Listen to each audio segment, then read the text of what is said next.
Greetings to you, my friends. It's the third episode of the series Sanctuary 2023, and I'm very happy you continue with us. We laid the foundation in terminology, and today we're moving further and we'll talk about numbering system. Every time when you study during any foundation year, before you can comprehend the solid fruit, the same here. In order to understand and talk about serious things, we have to prepare you so that you would understand what we are talking about. Mishkan, Tabernacle, directly connected with numbering system or alphabet. Alphabet is numbers. As in a Roman numbering system, we have letter I, V, X, L, S, D, which represent the numbers from 1 to 1000. I stays for 1, V stays for 5. The same in Hebrew. Every letter represents a number. Look at this table. Aleph, we read in this table from the left to the right, but normally Hebrew alphabet or any writings, we're reading from the right to the left. In order that you could easily understand and follow me, I used other way around. So Aleph is 1, Bet at 2, Gimel is 3, Dalet is 4, and so on till the smallest letter Yod, the unit numbers. From letter Yod, tenth. Kaf, it's 20, Lamed is 30, Mem is 40, Nun is 50, and so on till Kof. And Kof will be 100. And then from Kof we have only 4 letters assigned for the hundreds. Entire numerical system or values assigned to the alphabet. Interesting enough that alphabet is not only numbers. Alphabet is on also your fingers. And we start from the pinky, which will be Aleph, Bet, Gimel, Dalet, Hey, Vav, Zayin, Het, Tet, Yod. So we have Aleph and Yod as the 10th, the last one, smallest pinky, will be all your 10 numbers with you. Alphabet, also days of the week. In the time of the voting in Israel, you might hear the ad that tells you come on Gimel, at Gimel, and vote for Gimel. This is a riddle for you to find out. Come on Gimel, which is number 3 of alphabet, which means Tuesday. Come at Gimel, which is as well number 3, that means 3 p.m. and vote for Gimel and vote for number 3 in your bulletin. Interesting, isn't it? Look at this table. We have letter, we also have a name, Aleph, Bet, Gimel, which is in a written form. So names of the Hebrew letters do have meaning, especially in Proto-Sinaitic language, because alphabet appeared after spoken language. When Moses was writing down 10 commandments and the law, letters as the words already existed. As you see on this tile, Aleph means the head of the bull. Gimel means the corner. Zayin means eye. Mem means water. Every letter had a meaning because it derived from the words. However, Hebrew letters on its own don't have meaning if you take it separately from the words. Let's say the father in Hebrew is Abba, derived from the root Ab, and it's spelled like Aleph, Bet. Aleph means the bull head, and Bet means house. So we can say he's the head or the leader of the house. But what can we say if we take word mother, spelled Aleph, Mem? Aleph stays the head or the bull, and Mem means water, head of the water. Doesn't make sense. So the theory Hebrew letter meaning is not always working. Let's play biblical numbers game. And it's an important game to play because you develop an association that comes from the Bible, which helps you to develop attention when you read the Bible. So we'll start from 0 all the way to 10 or to 12, and you will be adding on your own something that I don't mention or I don't have time to mention. Let's start from 0. Do we have 0 in the Bible? No, we don't have. 0 appeared only later, only 7th century. Arabs' mathematics developed that number. But 1 is very important. Let's talk about number 1. Number 1 is the first letter of Hebrew alphabet, Aleph. From English numerical system, you know that you have ordinal number and you have cardinal number. Ordinal number, it's the numbers that you name one by one in order. The first, the second, the third, the fourth, and so on. And cardinal number is the units of 1, 2, 3, 4, 5, and so on. The same in Hebrew, we have cardinal and ordinal numbers. For the letter Aleph or 1, we're using 2 words. One is Rishon, and it can be translated main, the head one, or the first one. And we have the combination of 2 words, Yom Rishon, the main day. This is ordinal number, Rishon. And cardinal number is the word Ehad. And Ehad translated as one, single, united, or unity, or entire entity. In Genesis chapter 1 verse 3 we read, it was evening, it was morning, the first day, and it used the word Ehad, one. Again we meet the same word Ehad when human is created. God created a man, one, and then immediately God says He created 2, woman and man. He created them. Why? Because Ehad is cardinal number and its unity is one entity. The man is one, a husband and a wife, male and female, but together they are one unity. So you have already 2 numbers, 1 and you have number 2. But let's remember first what other 1 numbers we have in Bible. In Deuteronomy chapter 6 verse 4 we have the main verse for entire Israel. Shema Israel, Adonai Eloheinu, Adonai Eloheinu Ehad. And Ehad is one, or single one, or only one. Again we meet the word Ehad.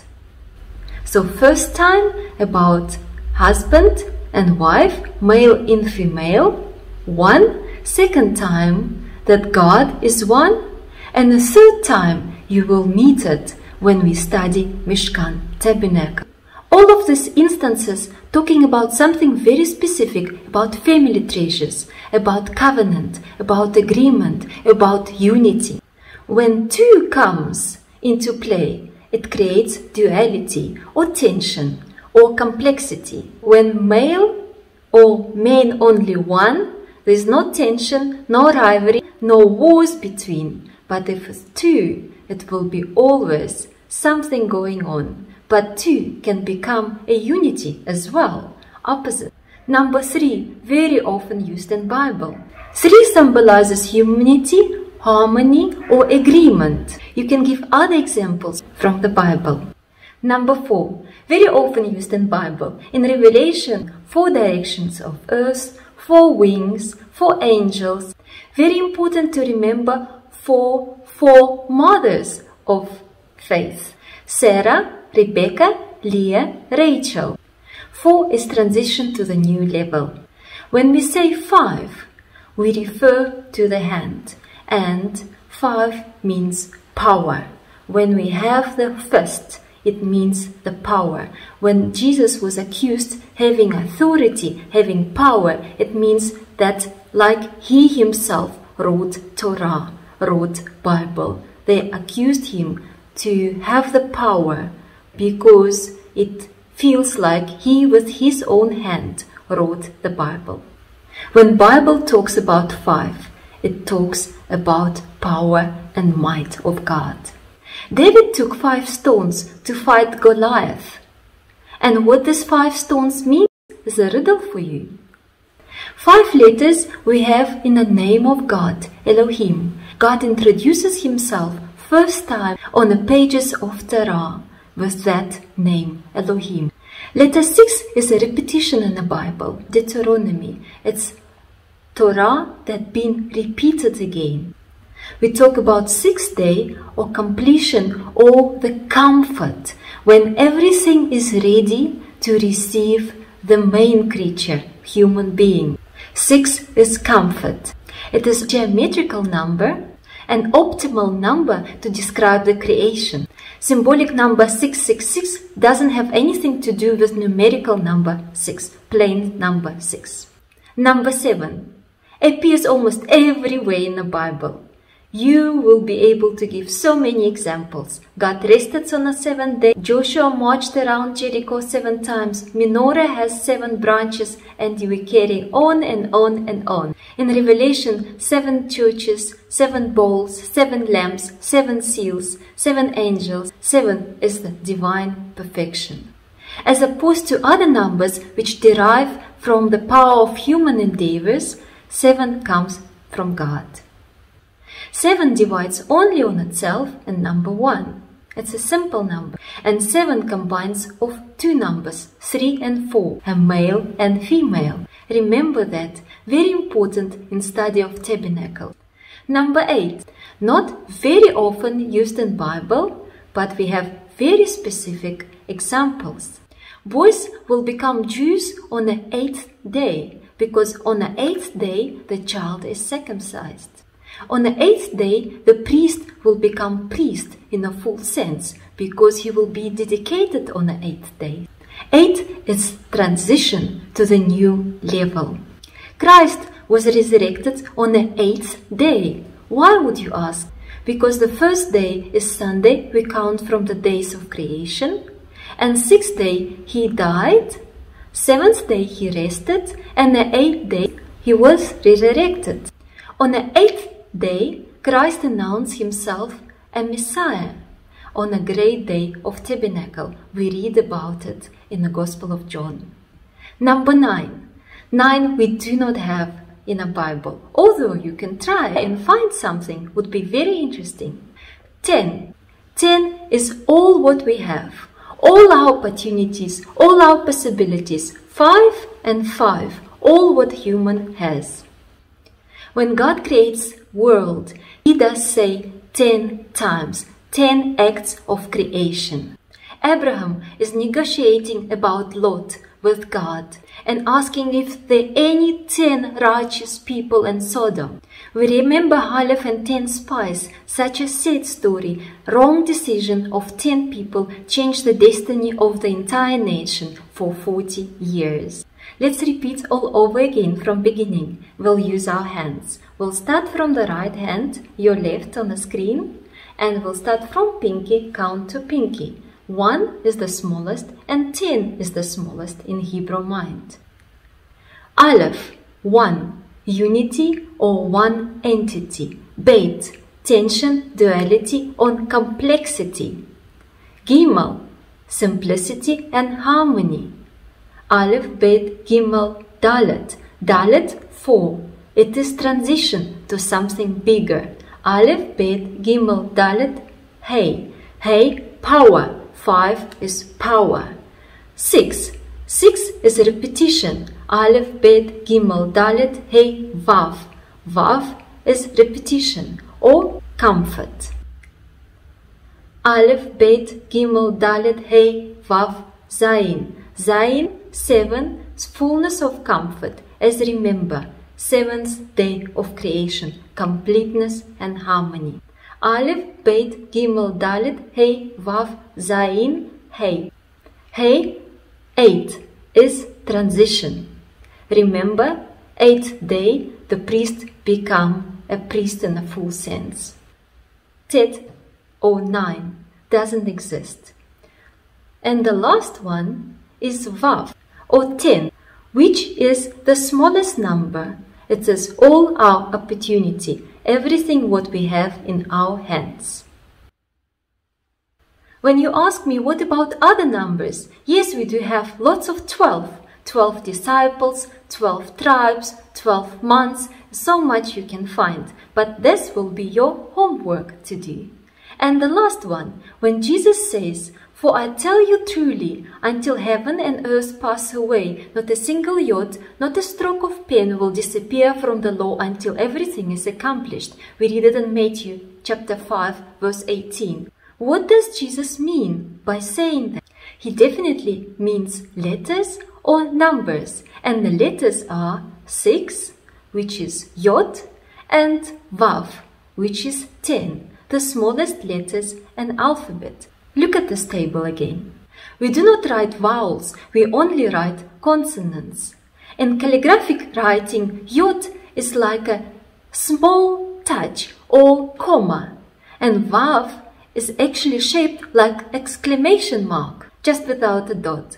So now, when you read this verse, you understand what Jesus means, and so more you will find later when we study Sanctuary with you together. Hope to continue further with you, my friends, and I'm looking forward for the new adventures. All the best for you. God bless.